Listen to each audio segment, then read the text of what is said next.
لله رب العالمين والصلاة والسلام على سيد المرسلين وعلى آله وأصحابه أجمعين.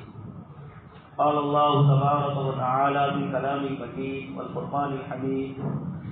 أعوذ بالله من الشيطان الرجيم، بسم الله الرحمن الرحيم.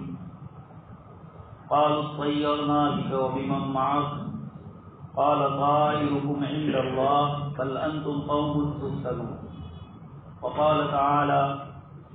قالوا إنا تطيرنا بكم لئن لم تنتهوا لنرجمنكم وليمسنكم منا عذاب أليم. قالوا طائركم معكم. وقال النبي صلى الله عليه وسلم: لا عدوى ولا طيرة ولا هامة ولا سفر، وفي رواية ولا نوء ولا ضوء. وقال النبي صلى الله عليه وسلم: اللهم لا يأتي بالحسنات إلا أنت ولا يأتي بالسيئات إلا أنت ولا حول ولا قوة إلا بالله العلي العظيم. صدق الله العظيم وصدق رسوله النبي الكريم ونحن على ذلك لمن الشاهدين والشاكرين والحمد لله رب العالمين. محترم و مکرم حضرات علماء کرام اور ایمان والے بھائیوں، کلام پاک کی جن آیات کی آپ حضرات کے سامنے تلاوت کی، اس میں اللہ تبارک و تعالی نے کچھ نافرمان قوموں نے اپنے زمانے کے انبیاء کرام علیہ السلام سے جو گفتگو کی، ان کی دعوت اور ان کی رسالت کے جواب میں انہوں نے اپنے نبیوں سے جو بدسلوکی کی، اللہ تبارک و تعالیٰ نے ان آیات میں اس کو ذکر فرمایا. حضرت صالح علیہ السلام نے قوم ثمود سے گفتگو فرمائی: وَلَقَدْ أَرْسَلْنَا إِلَىٰ ثَمُودَ أَخَاهُمْ صَالِحًا أَنِ اعْبُدُوا اللَّهَ فَإِذَا هُمْ فَرِيقَانِ يَخْتَصِمُونَ. آپ سے جھگڑا کرنے لگے، اور حضرت صالح علیہ السلام نے فرمایا کہ تم جلدی کیوں مچاتے ہو برائیوں میں، گناہوں کے کام میں کیوں جلدی مچاتے ہو؟ یہ نصیحتیں فرمائی تو اس کے جواب میں قوم نے کہا: قالوا اطیرنا بک وبمن معک. آپ کو بھی ہم بدشگونی والا سمجھتے ہیں، اپشگن والا سمجھتے ہیں، اور جو لوگ آپ پر ایمان لائے ان کو بھی ہم بدشگونی اور اپشگن والا سمجھتے ہیں. قال طائرکم عند اللہ. حضرت صالح علیہ السلام نے فرمایا: تمہاری نحوست تمہارے ساتھ ہے، بل انتم قوم تفتنون. بلکہ تم ایسے لوگ ہو جو اللہ پاک کی طرف سے آزمائش میں ڈالے گئے، امتحان میں اللہ پاک کی طرف سے ڈالے گئے. اس لیے تمہیں اچھے لوگ اچھے نہیں لگتے ہیں، اچھی اخلاق، اچھے عادات اور اچھے عقائد تمہیں برے لگ رہے ہیں. یہ حضرت صالح علیہ السلام نے فرمایا. سورہ یاسین کی بھی آیت آپ حضرات کے سامنے پڑھی، اس میں بھی اللہ پاک کے نبی یا نبی کے بھیجے ہوئے 3 آدمیوں نے آ کر لوگوں کو سمجھایا، تو لوگوں نے ان کے جواب میں یہی کہا: انا تطیرنا بکم، اور دھمکی دی: لئن لم تنتهوا لنرجمنکم وليمسنکم منا عذاب الیم. اگر تم ہماری بات نہیں مانو گے اور اپنی دعوت سے باز نہیں آؤ گے تو ہم تمہیں سخت سزا دیں. یہ اللہ تبارک و تعالیٰ نے ان کی طرف سے ذکر فرمایا. انبیاء کرام علیہ السلام اور نائبین نے جواب میں فرمایا: تمہاری نحوست تمہارے ساتھ. اور بھی سیدنا موسیٰ علیہ السلام اور فرعونیوں میں جب گفتگو ہوئی، اس موقع پر بھی ان لوگوں نے حضرت موسیٰ علیہ السلام سے یہی کہا: ہم آپ سے بدشگونی لیتے ہیں. جناب نبی اکرم صلی اللہ علیہ وسلم کو بھی اللہ پاک نے قرآن کریم میں فرمایا: یہ لوگ آپ کے ساتھ اس طرح کا ارادہ کرتے ہیں، علیہم دائرۃ السوء، انہی کے اوپر بری چیز لوٹے. ان تصبک حسنۃ تسؤہم. اگر آپ صلی اللہ علیہ وسلم اور صحابہ کرام کو کوئی چیز اچھی ہوتی ہے، ان کی زندگی میں کوئی خوشگواری آتی ہے، یہ ان کو تکلیف دیتی. اور اگر مسلمانوں کو کوئی تکلیف پہنچتی ہے تو وہ اس سے خوش ہوتے ہیں. یہ بار بار قرآن کریم نے مختلف واقعات کے ذریعے بتلایا کہ کچھ لوگوں کو نحوست والا سمجھتے ہیں. آپ کے سامنے میں نے جن آیات کی تلاوت کی اس کے ساتھ ایک روایت بھی پیش کی. اس میں جناب نبی اکرم صلی اللہ علیہ وسلم نے فرمایا بدشگونی کوئی چیز نہیں۔ ایک روایت میں آپ صلی اللہ علیہ وسلم نے فرمایا الطیرۃ شرک قالھا ثلاث، تین مرتبہ آپ صلی اللہ علیہ وسلم نے فرمایا کہ بدشگونی لینا، اب چکن لینا، یہ شرک کا درجہ ہے۔ نفع نقصان کا مالک اللہ پاک کی ذات عالی کو چھوڑ کر مخلوق میں سے کسی کو اپنے نفع کا مالک سمجھ لینا، یا چیزوں اور مخلوقات کو اپنے نقصان کا مالک سمجھنا، یا ان کے جانے آنے پر، یا ان کے بولنے کے اوپر، ان کے آواز لگانے پر پرندوں کے، یہ سمجھ لینا کہ ہماری قسمت اس کے ساتھ وابستہ ہے۔ ہمیں نحوست والی چیزوں سے جناب نبی اکرم صلی اللہ علیہ وسلم نے منع فرمایا۔ آپ کے سامنے میں نے جو روایت کی اس میں جناب نبی اکرم صلی اللہ علیہ وسلم نے فرمایا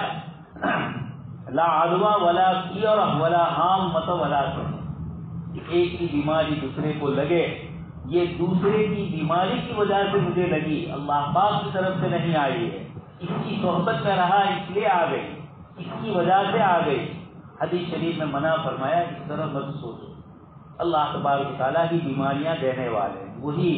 شفا دینے والے۔ حضرت ابراہیم علیہ السلام فرماتے ہیں وَإِذَا مَرِضْتُ فَهُوَ يَشْفِينِ، جب میں بیمار ہوتا ہوں تو اللہ پاک ہی شفا دیتے ہیں۔ تو آپ صلی اللہ علیہ وسلم نے اپنی اس روایت میں فرمایا ایک کی بیماری دوسرے کو نہیں لگتی۔ ایک صحابی رضی اللہ تعالیٰ عنہ کو دل میں خیال آیا کہ ہم یہ دیکھتے ہیں کہ ریگستان میں ہمارے پاس ایک اونٹ کو خارش اور کھجلی ہوتی ہے، اور جتنے بھی اونٹ ہوتے ہیں ان سب کو پھر وہ خارش اور کھجلی لگ جاتی ہے۔ تو انہوں نے اللہ کے رسول صلی اللہ علیہ وسلم سے عرض کیا کہ اللہ کے رسول، آپ فرماتے ہیں ایک کی بیماری دوسرے کو نہیں لگتی،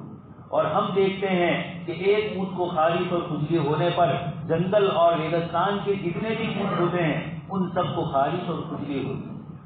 جناب نبی اکرم صلی اللہ علیہ وسلم نے جواب میں فرمایا من اجرب الاول، پہلے اونٹ کو کس نے خارش اور کھجلی پیدا کی،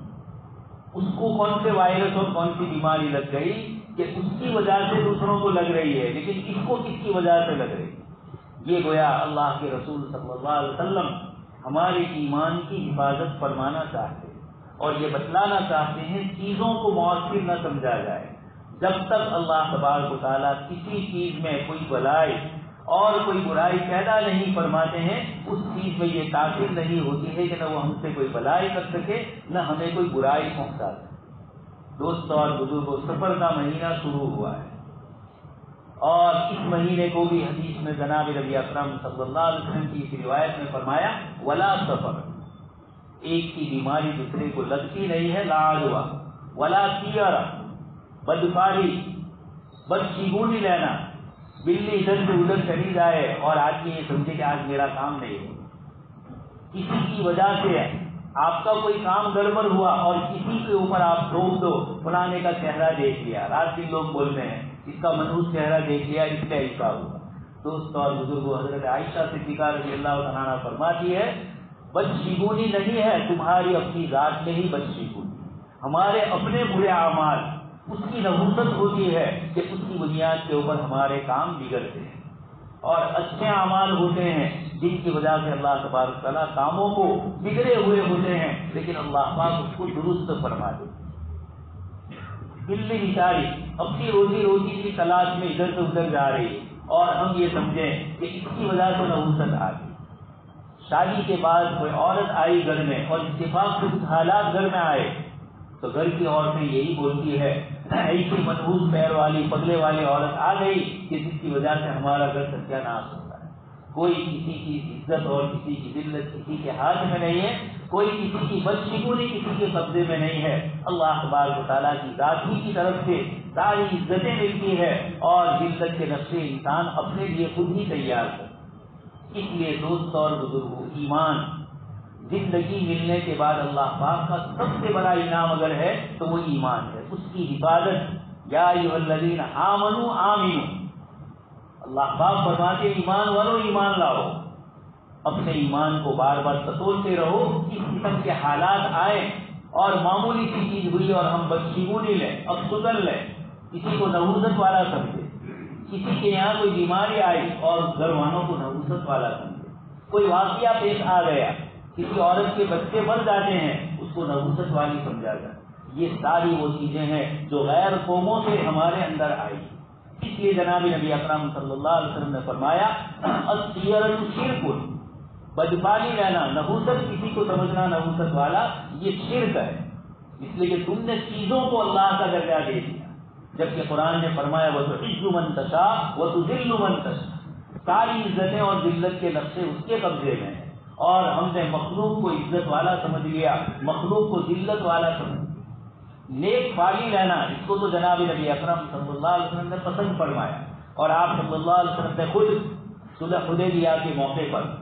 الگ الگ لوگ آپ کے مکہ کے مشرکین کی طرف سے صلح کے لیے آ رہے تھے، اسی میں ایک صاحب آئے جن کا نام سہیل ابن عمرو تھا،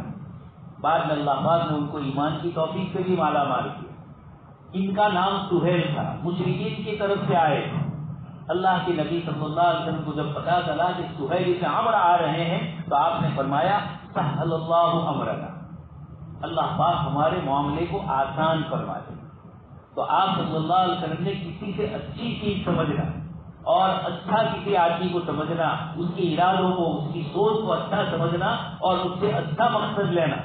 اس کی طرف تو حدیث شریف میں ترغیب دی، لیکن کسی کو برا سمجھ کر برائی منحوس اس کی طرف منسوخ کرنا اللہ کے نبی صلی اللہ علیہ وسلم نے اس کو پسند نہیں فرمایا۔ اسی میں آگے فرمایا لا عدوى ولا طیرہ ولا حامۃ، حدیث شریف میں 1400 سال پہلے جس چیز کو ذکر فرمایا آج بھی ہندوستان میں اس چیز کو منحوس ہی سمجھا جاتا ہے۔ الو وہ کسی گھر کے اوپر بیٹھ جائے تو اس کو یہ سمجھا جاتا ہے کہ گھر والے مر جاتے ہیں، گھروں میں بیماریاں آتی ہیں۔ آج بھی ہندوستان میں نحوست کے لیے اور برے میل علم کے لیے لوگ استعمال کرتے ہیں کسی بیچارے پرندے کو۔ اللہ کے نبی صلی اللہ علیہ وسلم نے 1400 سال پہلے فرما دیا ولا حامۃ، الو کوئی چیز نہیں ہے، یعنی الو اللہ کی مخلوقات میں سے ہوا ایک مخلوق، جیسے اور دوسرے پرندے ہیں یہ بھی اللہ پاک کی مخلوق اور ایک پرندہ ہے، اپنی عزت اور اپنی ذلت انسان کی اس پرندے کے ساتھ وابستہ ہے۔ یہ عرب جاہلیت اور ایران کے لوگوں کی نحوست کی چیزیں تھیں، وہ مخلوق کو نحوست والی سمجھتے۔ آج بھی ہمارے دیہاتوں میں کسی کا انتقال ہو جاتا ہے یا کوئی تکلیف کسی پر آتی ہے تو بڑی عمر کی عورتیں آج بھی بولتی ہے کہ رات کو ہی پرندے بہت بومیں مار رہے تھے، بہت بول رہے تھے، کتے بھونک رہے ہوں تو رات کو کتے بہت بھونک رہے۔ یہ اللہ کی مخلوق ہے، رات دن ان کا اپنا عمل، انسان کم بھونکتا ہے دن بھر، رات دن آوازیں لگاتا ہے، محنت کرتا ہے اور نہ معلوم کتنوں کو کیسے کیسے ستاتا ہے، آپس کی لڑائیاں ہوتی۔ یہ بھی اللہ کی مخلوق ہے، اللہ پاک نے ان کو مکلف نہیں بنایا، لیکن یہ اپنے اعتبار سے کچھ بھونک رہے ہیں، شیطان کو دیکھ کر بھونک رہے ہوں، کسی اجنبی کو دیکھ کر بھونک رہے ہیں، لیکن کسی کی عزت اور ذلت کتے کے بھونکنے کے اوپر ہو، اتنا کمزور ہمارا ایمان ہو۔ دوست اور بزرگوں، اللہ پاک اسی لیے فرماتے ہیں اے ایمان والوں جو لفظوں سے ایمان لائے ہو، جو خاندانی اور ایک نسل کے اعتبار سے ایمان والے ہو، ذرا اپنے ایمان کی تجدید کرتے رہو، دیکھتے رہو کہ جب اس قسم کے حالات آتے ہیں تو ہمارا دل اللہ پاک کی ذات عالی کی طرف متوجہ ہوتا ہے کہ ہم مخلوق کے در سے دل کے اندر خوف پیدا کریں۔ آگے روایت میں فرمایا ولا نوء ولا غو، ستاروں کا ادھر سے ادھر جانا۔ آج بھی جو مستقبل کی خبریں بتلانے والے، بھوشیہ کی باتیں بتلانے والے لوگ ہیں، جن کو حدیث شریف میں عراف کہا گیا، حدیث شریف میں فرمایا من اتی عرافا فسألہ عن شیء، جو کسی جوتشی کے پاس جائے اور مستقبل کی خبر اس جوتشی سے پوچھے گا اور اس کی بات کو سچ سمجھے گا،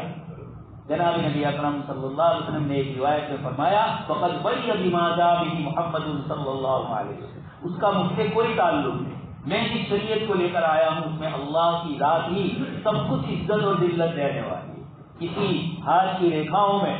اور کسی پرندے کو بٹھا کر وہ ہمیں اگر مستقبل کی باتیں بتلاتا ہے، اس کو بیچارے کو اپنی خبر نہیں۔ چند مہینے پہلے ایک صاحب کو پکڑا گیا کسی قسم کے گورنس گڈھے کر کے، پولیس اس کے گھر آئی، وہاں تک اس کو پتا نہیں تھا کہ میرے پیچھے پولیس آئی، اور وہ لوگوں کی مستقبل کی خبریں بتلاتا تھا، اس کو اپنی آج کی خبر نہیں تھی کہ مجھے آج پولیس آ کر پکڑنے والی۔ تو ایسے بے باغو لوگ سڑکوں پر بیٹھنے والے، مستقبل کی خبریں بتلانے والے، جن کو اپنے پیشاب پاخانے کا علم صحیح ہے، جن کا اپنا طہارت اور پاکی کا مسئلہ جن کو معلوم ہے، اور وہ ہماری زندگی کے مستقبل کے فیصلے ہمارے ہاتھ کی ریکھاؤں سے بتلائیں گے۔ دوستوں اور بزرگوں، یہ ایمان تو قیمتی چیز ہے، جو چیز جتنی قیمتی ہوتی ہے اس کی حفاظت بھی اسی طریقے سے کی جاتی ہے۔ آپ رات دن دیکھتے ہیں سونا چاندی روپیہ پیسہ یہ انسان کے لیے قیمتی سرمایہ ہے، تو اس کی حفاظت اسی طرح کی جاتی ہے، سڑکوں پر اس کو لے کر نہیں بیٹھا جاتا۔ تو ایمان ایسا کمزور نہیں ہے کہ سڑکوں پر وہ بک رہا ہو، ہمارے ایمان کے سولے ایک ایسے غیر مسلم کے ہاتھ میں ہو جس کو اپنا خود پتا۔ اس لیے جناب نبی اکرم صلی اللہ علیہ وسلم فرماتے ہیں ولا نوء، ستاروں کی گردش۔ حدیبیہ صلح جو ہوئی، رات کے اندر آپ صلی اللہ علیہ وسلم اور صحابہ کرام اس میدان میں قیام پذیر، رات کو بارش ہوئی، کچھ لوگوں کی زبان سے نکل گیا، نئے نئے مسلمان تھے، مطیعنا بنوء کر، فلانا ستارہ فلانی جگہ گیا اس لیے بارش۔ صبح میں آپ صلی اللہ علیہ وسلم نے نماز کے بعد صحابہ کرام کو جمع کیا اور فرمایا کہ اللہ تبارک و تعالیٰ فرماتے ہیں کہ رات کو میرے کچھ بندوں نے اس طرح گزاری کہ صبح میں وہ کافر اللہ کے ساتھ شرک کرنے والے، اور کچھ بندوں نے رات اس طرح گزاری کہ صبح میں وہ مؤمنون بھی اللہ پاک پر ایمان لانے والے۔ آپ صلی اللہ علیہ وسلم نے فرمایا جنہوں نے یہ کہا کہ فلانا ستارہ فلانی جگہ گیا اس لیے بارش ہوئی، انہوں نے اللہ پاک کے ساتھ کفر کیا، یعنی اللہ کے ساتھ غیر کو شریک کر دیا کہ ستارہ ادھر سے ادھر جاتا ہے تو بارش ہوتی ہے، بارش اپنے وجود میں اللہ پاک کے حکم کی محتاج نہیں بلکہ اس ستارے کی وجہ سے چل گئی۔ تو اللہ کے نبی صلی اللہ علیہ وسلم نے فرمایا صبح میں کہ میرے اللہ پاک فرماتے ہیں کہ میرے کچھ بندوں نے صبح کی کفر کی حالت۔ دوستوں اور بزرگ، آج ہم سوچیں ہمارے ایمان کی حفاظت کے لیے جناب نبی اکرم صلی اللہ علیہ وسلم نے ایمان کے بگڑنے کے جہاں جہاں سے راستے تھے چور دروازے، آپ صلی اللہ علیہ وسلم نے ان سب کو بند فرمایا، اور آپ نے ہمیں ترغیب دی اپنے ایمان کی حفاظت۔ اسلام کے لیے ہزاروں اور لاکھوں اس قسم کے واقعات اور حالات آئے مسلمانوں کے سامنے، صحابہ کرام نکلے، سمندروں کو پار کیا، جنگلوں کو پار کیا، کہیں ان کو کوئی چوبریا اور کوئی برائی اور کوئی نحوست کی چیز نظر نہیں آئی، بلکہ جنگل کا راستہ بھول جاتے ہیں تو شیر کو کہتے ہیں حضرت سفینہ رضی اللہ تعالیٰ کہ میں محمد صلی اللہ علیہ وسلم کا غلام ہوں، میں راستہ بھول گیا ہوں، شیر ان کو راستہ دے، ان کو معلوم ہے۔ شیخ سعدی رحمۃ اللہ علیہ نے ایک چھوٹا سا قصہ لکھا ہے کہ میں نے ایک شخص کو کینوے کے اوپر، چیتے کے اوپر میں نے ایک شخص کو سوار کیا، میں نے اس سے کہا کہ چیتا تو انسان کو پار کھانے والا ہے اور تو اس کے اوپر سوار ہو گیا۔ اس نے مجھے کہا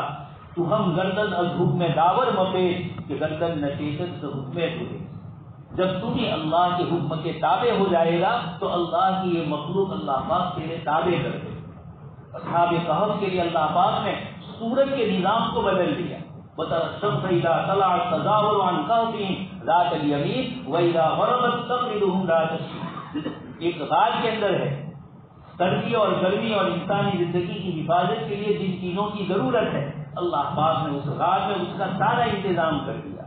سورج اس طریقے سے گزرتا تھا، قرآن کریم نے تو اس واقعے میں سورج کی طرف فرمایا ہے کہ سورج خود بخود بچ کر چلتا تھا۔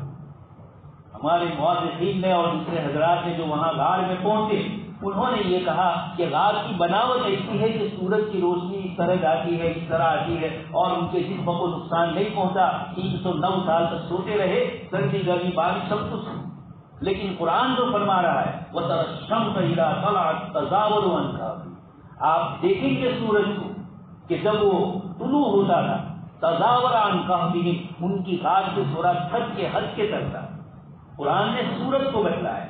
وہ جائے وہ اور وہ جگہ وہ تو بعد کے لوگوں کی اپنی تعبیر ہے، اللہ پاک فرماتے ہیں ہم نے سورج کو تابع کر دیا اصحاب کہف۔ تو شیخ سعدی رحمۃ اللہ علیہ فرماتے ہیں میں نے جب اس سے کہا تو اس نے مجھے کہا کہ جب تو اللہ کے حکم کا تابع ہو جائے گا تو یہ چیتا تیرے تابع ہوگا۔ صحابی رسول صلی اللہ علیہ وسلم حضرت سفینہ نے جب یہ اس شیر کو کہا کہ میں محمد صلی اللہ علیہ وسلم کا غلام ہوں، راستہ بھول گیا ہوں، وہ آگے آگے چلنے لگا اور لشکر کے دوسرے لوگ جہاں تھے وہاں تک پہنچا۔ اس لیے دوستوں اور بزرگوں، جناب نبی اکرم صلی اللہ علیہ وسلم نے مجھے اور آپ کو ان روایتوں کے ذریعے اپنے ایمان کی حفاظت کا حکم دیا۔ خاص کر کے ہماری عورتیں، ہماری بچیاں اور ہمارے وہ نوجوان جو دوسرے سماج اور معاشرے کے لوگوں سے ملتے جلتے ہیں، وہاں یہ سب کچھ چلتی ہے نحوست ہے، لیکن اللہ پاک نے ایمان والوں کو اتنی چھوٹی چھوٹی چیزیں ایک مومن کے لیے رکاوٹ سے یہ ہو ہی نہیں سکتا۔ اللہ پاک نے فرمایا جنات جیسی مخلوق، قرآن کریم نے سورہ جن میں اس کو بتلایا کہ انسان جنات سے ڈرتے تھے تو پھر جنات کے دلوں میں رہا طاقت پیدا ہو گئی اور انہوں نے انسانوں کو ڈرانا شروع۔ اللہ پاک نے جناب نبی اکرم صلی اللہ علیہ وسلم نے روایت میں فرمایا ہے ولا غول، بن پڑی اور بد روحیں آتمائیں بھٹکتی رہتی ہو اور کہیں کسی کی روح آ جائے بھٹک جائے، اس کو وہاں قبر میں اپنا حساب کتاب دینا ہے۔ وہ اس میں نہیں آ رہی ہے ہمارے پاس کہ یہاں آئے، اللہ مومن ہے تو وہاں برزخی دنیا میں آرام سے سونا ہے۔ شہید کی ارواح سبز پرندوں کے کوفتوں میں جنت میں گھوم رہی، وہ یہاں کیوں آئے گی؟ اور جو بد روحیں ہیں یہ بیچاری کہاں آئے گی؟ اس کو تو اپنا حساب کتاب دینا۔ اس لیے ایک مومن رات کے وقت اس طرح کے تصور کرے، حدیث شریف کے آخری جملے میں اس سے بھی منع کرے۔ اللہ پاک سے دعا ہے کہ اللہ تبارک و تعالیٰ صحیح سنی باتوں پر ہم سب کو عمل کرنے کی توفیق نصیب فرمائے اور ہمارے ایمان کی حفاظت فرمائے۔ آمین۔ واخر دعوانا